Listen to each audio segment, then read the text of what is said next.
September 19th, 2020. Went down to 37 last night. Was forecasted to go to 40. Went to 37. Forecasted to 37 tonight and 36 tomorrow night. So we may touch freezing temperatures. I'm really hoping we don't, but you know, can't control the weather. Give you a shot of this holy basil. Amazing how big these things bush out. This is one row at 6-inch spacing, and it takes up a solid 3-foot width in just a mat of medicinal plants loaded with flowers that the honeybees love. Producing lots of seed now.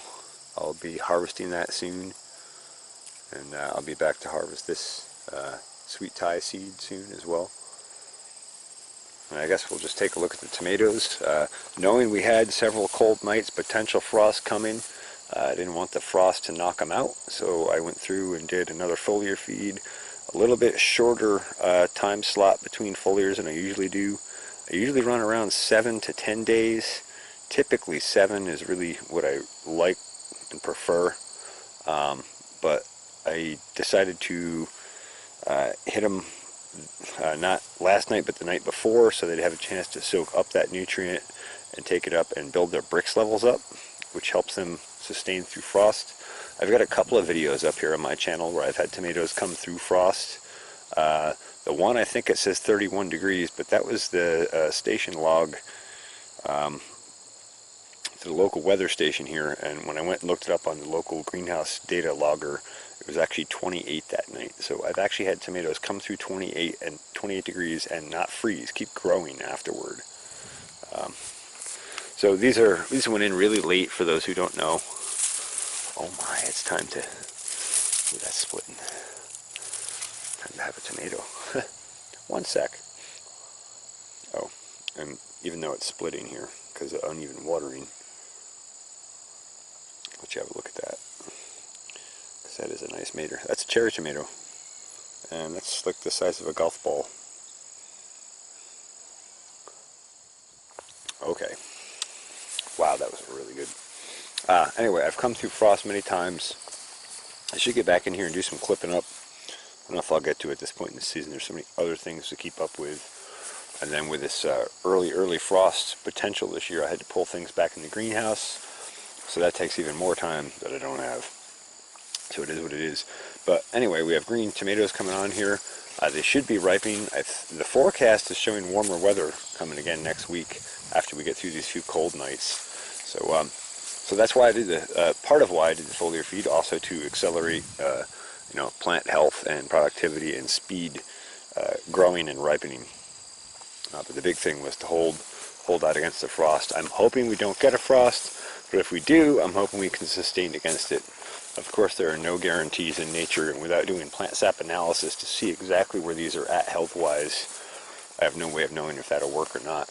But it's worked in other years. My formula seems to be fairly closely tuned, and it's even more tuned this year since I did plant sap analysis last year, and my foliar feeds are more tuned to our deficiencies in this particular soil. So that said, they're doing okay, and I think I'll still pull off some tomatoes before frost, but we'll see. Of course, this last planting of buckwheat is turning over and starting to ripen seed also. The other planting, is that a bird? I think that's a bird in there. The other planting is ripening seed, nearly fully ripened. I'll be through to harvest this probably next week sometime, and try and save as much of this as I can for cover crops for next year. If you don't know how important it is to have complete trace mineral and hormonal nutritional support for plants when you're filling seed, if you're saving seed or producing seed, I can't emphasize enough how important that really is. And there's lots of reasons for that. And fortunately, what I'll do here is throw a link up here, and it's a talk from David Miller from Advancing Eco Agriculture on well, it's on growing wheat crops, but he goes into a lot of the eccentricities of producing your own seed and why that's important. And near the end of the video, they do a question and answer session, and one of the last questions in there was about filling seed.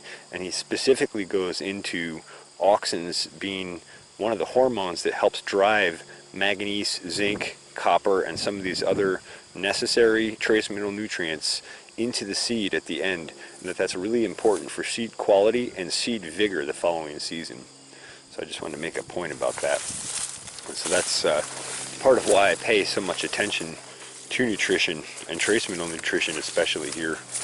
I want my seed to be more and more vigorous every year because that equates to more yield and healthier soils, healthier plants, and healthier people eating those foods. Anyway, I just thought I would yammer on a little bit about that because I know most people aren't aware of that, and it's a really important point to pay attention to. On another note, these sunflowers, this last planting of sunflowers is just getting ready to start opening, so that's encouraging and exciting. And it looks like that really worked out, planting those right in with the buckwheat at the same time. They were able to compete with it and come up through it. Obviously it would be much larger and more robust if the soil were in better shape, but that's part of why we're growing cover crops and sunflowers on it, is to improve the soil. So let's go down and take a look at the other sunflowers and the sweet corn. I'll just give you a shot of those from here quick.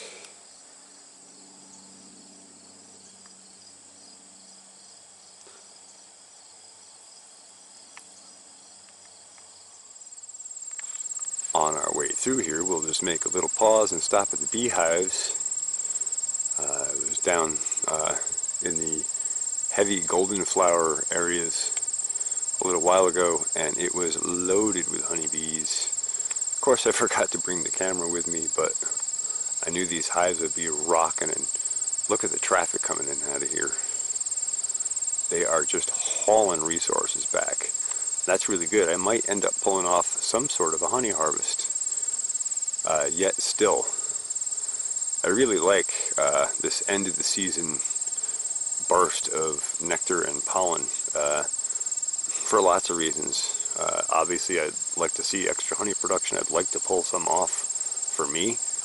And the other huge benefit of that is there's natural nectar and pollen very late in the season available for that queen as she's preparing that winter nest and that winter brood to make sure that they have the best nutrition and the highest chance of survival coming through.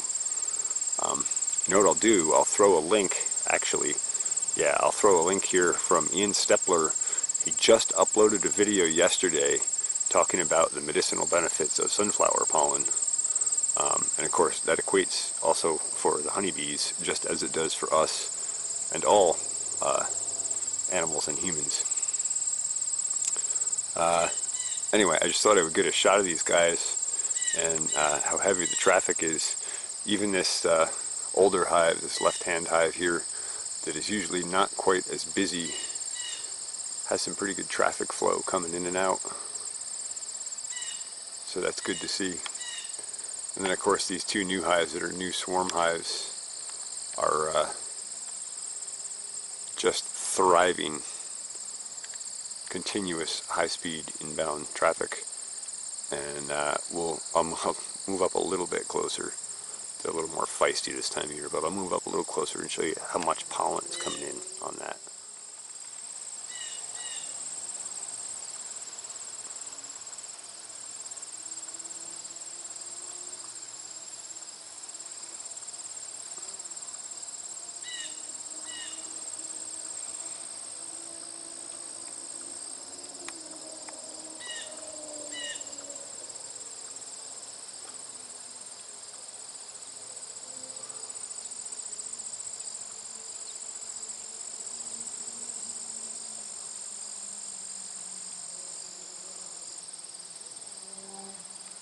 Pretty robust traffic.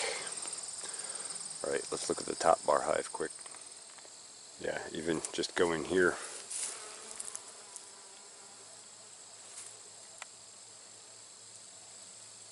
On our way over to the top bar hive, just this little cluster of goldenrod is loaded with honeybees. And of course, other interesting pollinators, which I'm not even familiar with.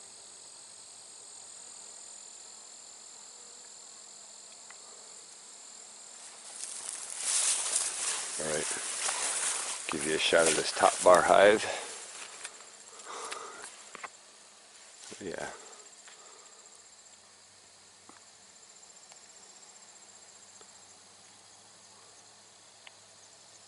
See that nice orange pollen coming in?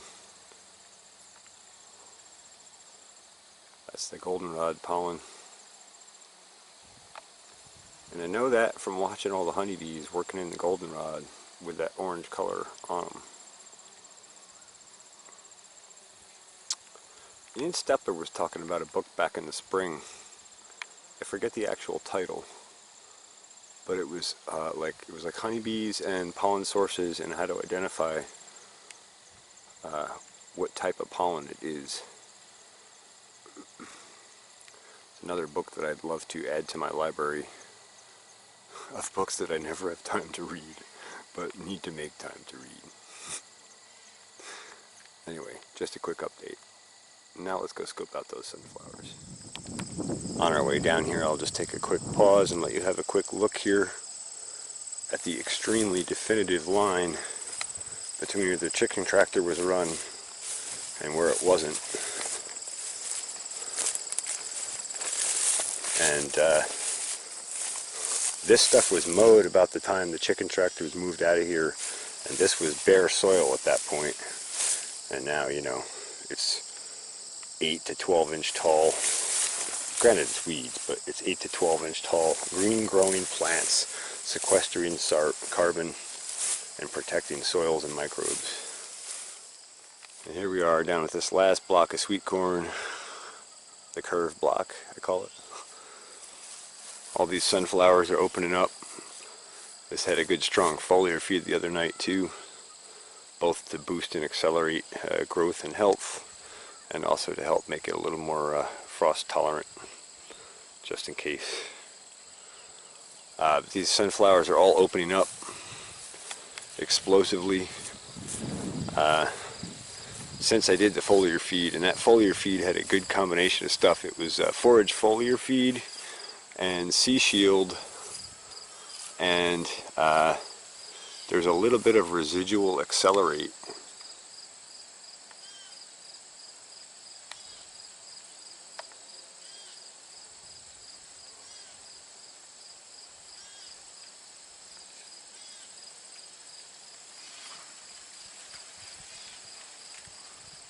There's a little bit of residual accelerate in there from when I did tomatoes, and that is really, really evident. One thing accelerate does, well, I should mention what it is. It's a product from Advancing Eco-Agriculture designed specifically to support complete trace mineral and hormonal nutritional support, especially for the reproductive cycle of flowering and fruiting plants. It's really, really excellent tool for using with something like an indeterminate tomato, where you know, as you start to fill more and more fruit, you start to run out of steam, so to speak, and it really helps accelerate that along. But also, as you can see, I did this foliar feed 2 nights ago, so we're not even 48 hours, and these sunflowers have responded. They were just starting to open like the sunflowers I showed you before up top, and now they're full open, full flower, and rocking. So that product is a really powerful tool. And of course, if we look close here, hope the camera focus is working, you can see all the resin that this is producing. Those little drops of resin oozing out of the middle of the sunflower. Those are happy plants. And again, as I always mention, remember, it all comes from photosynthesis. This area is much more shaded, as you can very well see this time of year. It's basically dark over here. It's 4 o'clock. The rest of that is getting sunlight pretty much from early morning till late evening when the sun goes down. And in here, between the sassafras tree in the morning and the cedar in the afternoon, much less sunlight in here, and that equates to much less growth in here and much less plant health. Always remember, for plant health, it all starts and ends with photosynthesis, and that photosynthesis drives soil health. Those two are married together. And there's a few orange Hawaiian marigolds that are trying desperately to come along and do their thing. I'm probably going to come back in and dig a few of these up and bring them into the greenhouse. Why not? I do love that beautiful orange in the greenhouse when everything else is frosted off and died back. Of course, underneath that canopy you can see the sweet clover has established itself, and it's kind of hanging on. This canopy is a little on the dense side in here actually, but that's all right. Sweet corn itself is coming along pretty well. We're almost there to some more mature ears. Don't know how nice these will be. You know, these plants are a little weak. The soil is still a little weak, but it's here.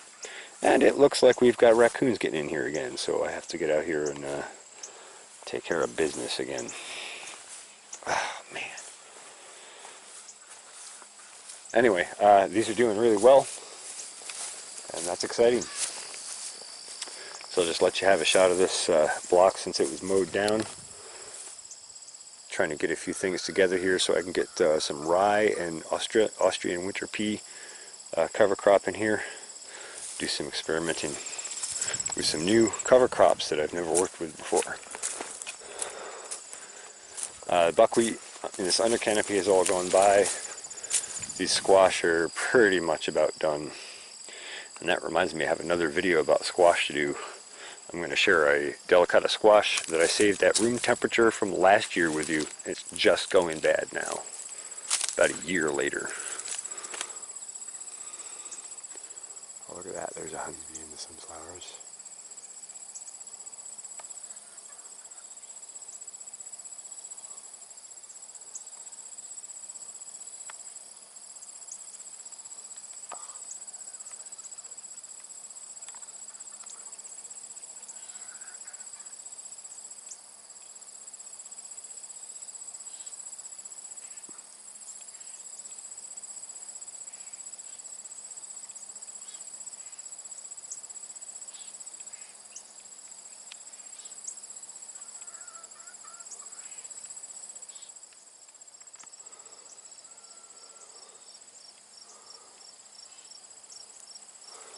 And these really tall, and actually these are short for these type of sunflowers. Maybe I'll include a clip from one that was in really good soil health.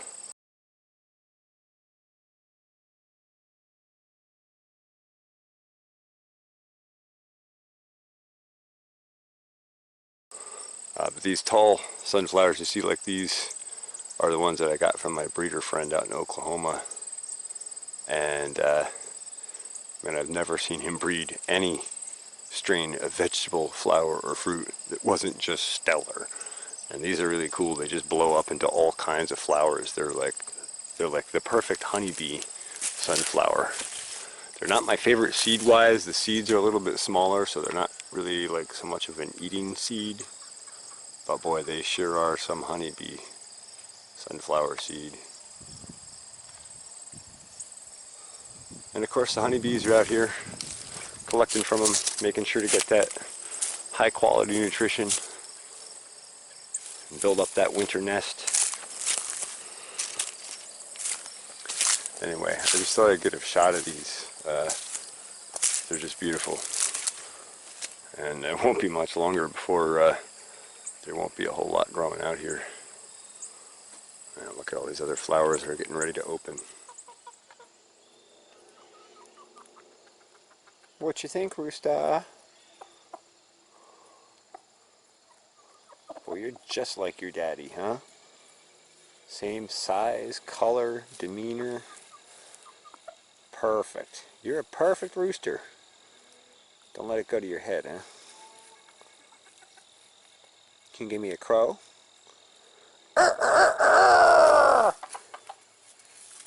You give me a crow?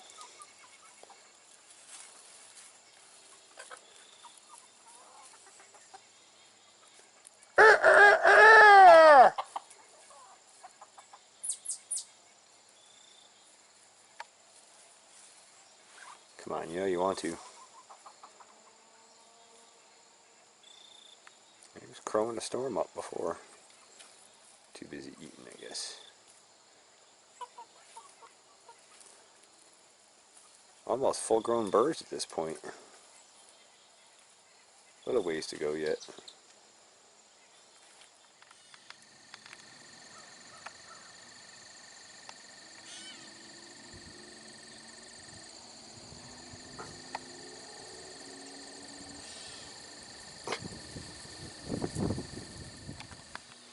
So quick shot down here in the lower block. I've mentioned in previous videos this was worked as a planting area for a number of years, and I sort of pulled back out of it last year. But I am cover cropping it, and I came through and I seeded this down with sweet clover somewhere around a month ago or so, and we have sweet clover germination all over in here. All over. So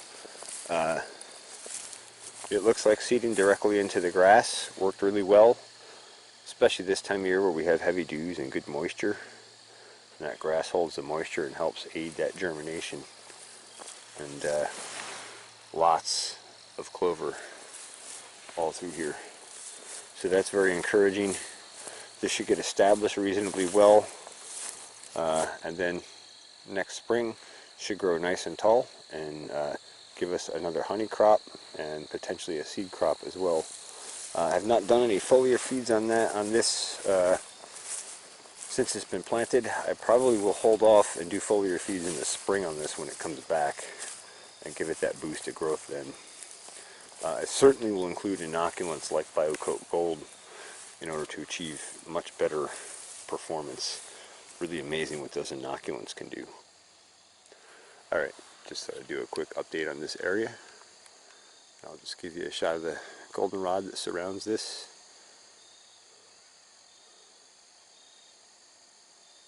I love those honey crops.